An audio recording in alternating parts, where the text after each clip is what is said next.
வலிகள் நமக்கு என்ன சொல்லுது அப்படின்னா, நம்ம உடம்புல ஏற்படக்கூடிய அசௌகரியங்களை சொல்கிறது தான் வலி.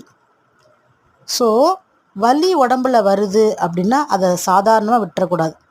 பொதுவாகவே ஒரு வலி வரும்பொழுது அதை கண்டுக்க மாட்டாங்க. ஆனால் அதுவே பொறுக்க முடியாத வலியாக போகும் பொழுது தான் மருத்துவரை நாடி போவாங்க, அல்லது கை வைத்தியங்கள் கூட செய்வாங்க. முதல்லையே வலி வரும்போது அதை சரி பண்ணிடுவாங்களா மக்கள் அப்படின்னா பண்ண மாட்டாங்க. அது மக்களோட இயல்பு. வலி அப்படின்னா குத்துறது, குடையிறது, எரிச்சலாக இருக்கிறது, பேர்னிங் சென்சேஷனாக இருக்கிறது, அல்லது உள்ள ஏதோ ஒன்று பிசைகிற மாதிரி இருக்கிறது, அப்புறம் விண்ணு விண்ணுன்னு இழுக்கிற மாதிரி இருக்கிறது, விண்ணு விண்ணுன்ற மாதிரியான வலி. வலியே கொஞ்ச நேரம் இருக்கும், ரொம்ப நேரம் இருக்காது, விட்டு விட்டு வர்றது.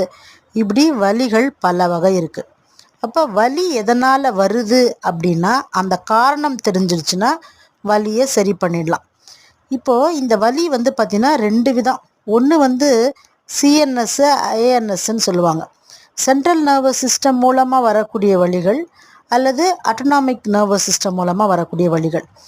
இந்த 2 டீட்டெயிலாக சொல்கிறதுக்கு நாம் ஒன்றும் டாக்டர் கிடையாது.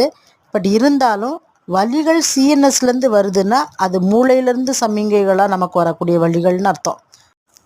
இந்த வலிகளில், அதாவது குத்துற மாதிரி, குடையிற மாதிரி, எரிச்சல் அடைகிற மாதிரியான வலிகளில் ரொம்ப ஒரு மோசமான ஒரு வலி இருக்குது.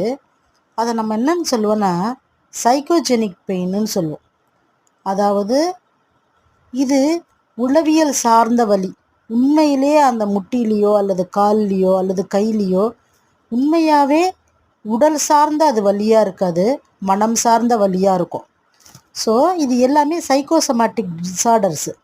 இந்த சைக்கோசோமேட்டிக் டிஸார்டர்ஸு எதனால் வருதுன்னு பார்த்திங்கன்னா, அவங்க வாழ்க்கையில் ஏற்பட்ட தொடர் கஷ்டங்கள்னால உடம்புல இருக்கக்கூடிய ஜாயின்ஸ் எல்லாம் அவங்களுக்கு வலிக்கும்.